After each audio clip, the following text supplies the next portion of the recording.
le Bitcoin qui repart à la hausse, les NFT qui décollent. Nous allons voir tout ça dans ce nouveau Crypto Actu.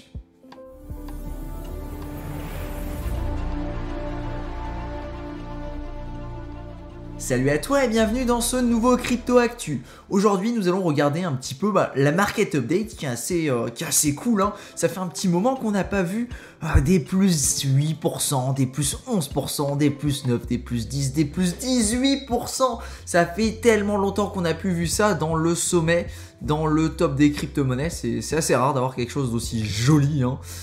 Ça faisait un petit moment. Je t'avoue que cette période, là... me paraît assez lointaine, là où tu pouvais aller te coucher, tu vois, et puis le lendemain matin, tu te réveillais, tu avais fait plus 20%. Et c'était quotidien, tu vois, ça arrivait tous les jours. Cette période-là était un petit peu lointaine, et ça me replonge un petit peu là-dedans. Je me dis, ah, c'est plutôt sympathique. On est de nouveau dans cette tendance. Donc si tu mets en 24 heures, là, actuellement, à 20h38 ce soir, on a une belle courbe, belle tendance et tout. La réalité, c'est que c'était pas du tout comme ça. On a eu un petit peu la tête sous l'eau, hein, on va le dire. On est passé en dessous des 30K pendant brièvement quelques heures, une journée quasiment. Et après on est remonté, donc c'était une petite opportunité d'achat, hein. À savoir maintenant, on en a déjà discuté dans une vidéo précédente, peut-être qu'on va descendre plus bas, peut-être qu'on va remonter plus haut, je n'en sais absolument rien. En tout cas, on verra bien là où on se dirige. Voilà donc Ethereum qui est en train d'essayer de reclaim les 2000 $, pas les 20 000, le jour là où Ethereum est à 20 000, on a encore un petit peu le temps. Voilà donc pour la market update, passons aux actualités crypto. Je suis obligé de revenir sur The Doge Pound. Alors si tu t'en rappelles bien, je t'en ai parlé soit de dimanche, soit de samedi, et c'est un projet donc avec des NFT de façon générative, sauf que ce qui avait de plutôt cool, c'est l'idée que en fait ce sont des Doge, donc le fameux Shiba Inu avec quelques graphismes bien sympathiques. Alors le projet, pour te dire, a fait une bombe, clairement au niveau des chiffres. Alors il a eu pas mal de mal à choper les 4000 premiers mints, mais à partir de là, tout s'est emballé, tout est parti très vite, et donc on avait pu les minter aux alentours de, c'était quoi? C'était 0,069 Ethereum, et maintenant le floor est à 0,225 Ethereum, soit 1 x 4, et on était... non attends, 1 x 4 7, non, c'est pas 1 x 4, c'est 1 x 3 plutôt là.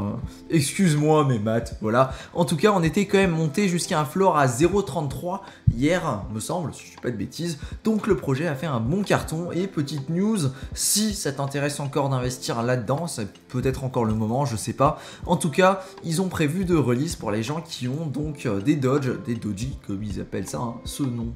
Horrible, je préfère Doge, ça aurait été plus cool. Bref, ils ont prévu de release des Pupies qui vont être distribués directement aux gens qui ont la possession de ces Doge. Voilà, donc si ça t'intéresse, c'est peut-être encore le moment de se positionner dessus, hein. Je te laisse te faire ton propre opinion là-dessus. En continuant de parler des NFT, il y a un autre projet qui va lancer ce soir, donc le 21/07/2021 à 23h. Il y a un projet qui va se lancer, c'est The Hall of Fame of Goats. GOAT, G-O-A-T, et devine ce que c'est, ce sont des chèvres. Alors GOAT, G-O-A-T, qui veut également dire The Greatest of All Time, ce qui est un petit jeu de mots bien sympathique qu'on utilisera dans les cryptos et qui est plutôt cool. Bref, le projet se lance ce soir, tu pourras minter donc une GOAT pour 0,08 Ethereum, 23h. Si ça t'intéresse, tu peux toujours te lancer dedans, à savoir que les derniers projets dans les cryptos qui ressemblaient à ça, ont plutôt bien fonctionné. Après, encore une fois, je ne suis pas là pour faire du conseil en investissement ou quoi que ce soit, juste pour te dire les projets dans lesquels je me lance en ce moment. Et je trouve que ça c'est plutôt cool, d'autant plus que la tendance en ce moment, on est vraiment dans les NFT avec le Doge qui a fait un bon rebond, mais pas que, hein. On a également le Bored Ape Yacht Club qui est monté plutôt joli, hein. On va regarder ça directement au niveau des prix. Le Bored Ape Yacht Club qui pouvait être minté aussi à l'époque, c'était il y a 90 jours si je dis pas de conneries, et bien qui pouvait être minté donc pour quasiment l'équivalent. Et là on a un floor à 6,8 Ethereum, donc ce qui est plutôt cool, hein. On peut même dire qu'il est à 6,9, hein, honnêtement, voilà. On est c'est après. Donc c'est pour te dire que ouais, c'est le genre de projet qui ont un petit peu la cote en ce moment, tu vois, qui montent, qui font des choses plutôt cool. C'est voilà. Donc c'est vraiment dans la tendance. Pour moi, je suis en train de me rendre compte que là en ce moment on est de nouveau, on est dans un deuxième pic pour moi de ce qu'on a eu en février, en janvier. Là on avait des NFT qui ont commencé à monter, et ben là on a vraiment le deuxième pic. Alors je sais pas si ça va durer, si ça va pas durer. En tout cas même moi je vais m'arranger parce que j'ai un projet, donc j'ai Chunk NFT qui devrait, qui au début je voulais le lancer en septembre-octobre, mais je me dis écoute on va peut-être réduire un petit peu la quantité de Chunk pour pouvoir le lancer dans quelques semaines, histoire que ce soit encore dans la vague et qu'on puisse prendre un petit peu de traction. Ça me paraît vraiment pas du tout déconnant comme stratégie. Voilà. Pour moi, c'est une tendance, on est là un petit peu là pendant un petit moment, on va être dans cette tendance-là, dans la tendance des NFT de façon générative. Tu peux t'amuser sur OpenSea, il y en a des tas, il y en a énormément, tu peux checker, il y a différents projets, différentes idées, différents artistes. À toi de voir ce qui te plaît, ce qui te plaît pas, et puis en fonction de ça, tu peux choisir si tu as envie d'investir là-dedans ou de ne pas investir là-dedans. En tout cas, si ça t'intéresse, tu me le dis dans les commentaires, je peux faire une vidéo totalement dédiée aux NFT, histoire que tu comprennes totalement les tenants et les aboutissants de la chose, histoire qu'on soit bien clairs tous les deux. Voilà, donc on peut maintenant passer aux autres actualités hors NFT. Ok, donc j'avais pas forcément prévu de continuer de parler des NFT, mais écoute, que veux-tu, quand je suis allé sur Cointelegraph, j'ai vu les articles, tout le monde parlait de NFT. Alors c'est peut-être la tendance, hein. Ouais, c'est clairement la tendance en ce moment. Donc on va parler un petit peu de ça. Donc qu'est-ce qu'on a?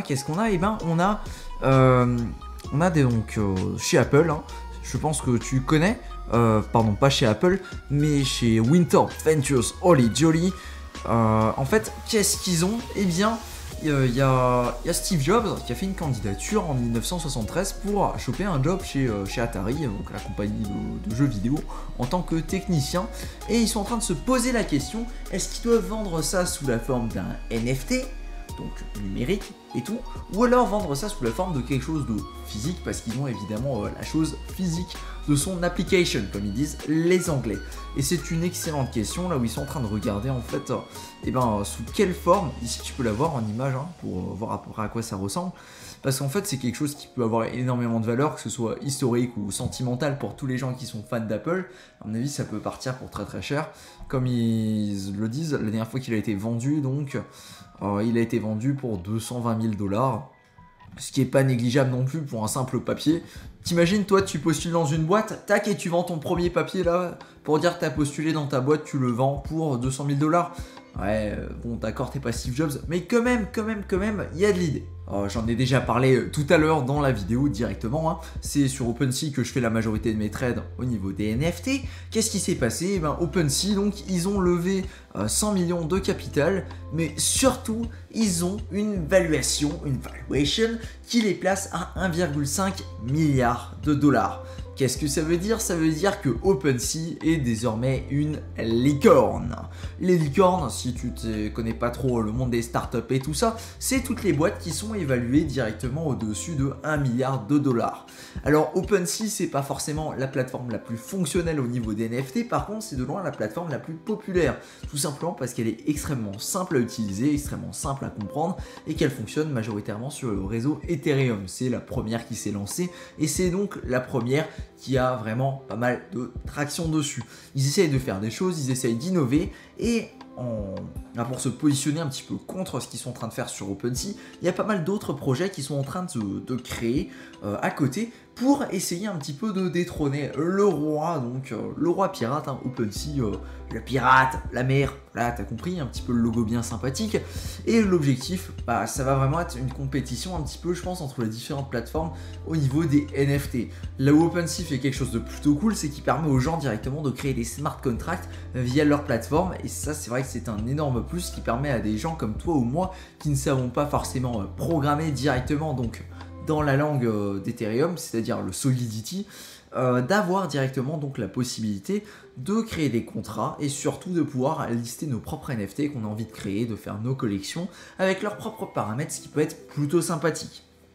Bref, OpenSea donc qui risque d'être un des géants pour le moment, à savoir que évidemment on est dans les crypto-monnaies, tout peut changer très très vite, les tendances sont bancales, les prix peuvent diminuer ou monter, bref il se passe pas mal de choses et c'est pour ça qu'on est là-dedans, si tu veux mon avis. On aurait pu rentrer un petit peu plus en détail dans ce qui s'est passé au niveau du prix, là où on a eu un petit swing, où on est passé donc pendant une petite période en dessous des 30K et on est remonté. Voilà, on aurait pu un petit peu plus détailler ça. Si c'est quelque chose qui t'intéresse, n'hésite pas à me le dire en commentaire. Aussi, pour la chaîne, il y a pas mal de grosses choses qui vont arriver. Il y a toute la série sur la finance décentralisée qui va arriver dans pas longtemps. Et donc, tu pourras voir comment on va se positionner sur la finance décentralisée, que ce soit de créer tout simplement ton compte sur MetaMask et d'utiliser directement la finance décentralisée pour générer des intérêts sur tes différentes crypto-monnaies, faire des emprunts par exemple, utiliser des assurances, rentrer dans les NFT, créer tes propres projets, etc. etc. Il y a pas mal d'applications de la finance décentralisée qu'on pourra voir ensemble. Je ferai tout directement en face de toi, donc sur cet écran comme tu peux le voir là actuellement. Ça peut déjà être plutôt cool. Ensuite, je pense parler un petit peu plus des NFT parce que pour le moment, c'est vraiment la tendance. J'ai l'impression que pas assez de monde s'y intéresse et surtout que pas assez de monde voit en fait parce qu'en ce moment, on a un arbre qui cache la forêt. Je veux dire, au niveau des NFT, actuellement, qu'est-ce qu'on voit? D'accord, on voit des icônes que tu peux acheter. C'est plutôt des photos de profil que tu peux afficher sur ton compte Twitter ou autre. Et globalement, ils servent pas à grand chose d'autre les NFT. Mais ce qu'on va voir, c'est que dans le futur, dans quelques mois, dans quelques années, je pense que les NFT vont avoir une toute autre utilisation. Et je développerai ça donc dans une vidéo qui sera totalement dédiée aux NFT et à leur futur. Encore une fois, c'est mon opinion, c'est mes points de vue. Ça veut pas dire que ce sera vrai, ça veut pas dire que ce sera faux. J'en ai aucune idée, je suis pas trader professionnel. Ça fait juste un petit moment que je m'intéresse aux crypto-monnaies et que j'essaye de capter les tendances du moment. Voilà.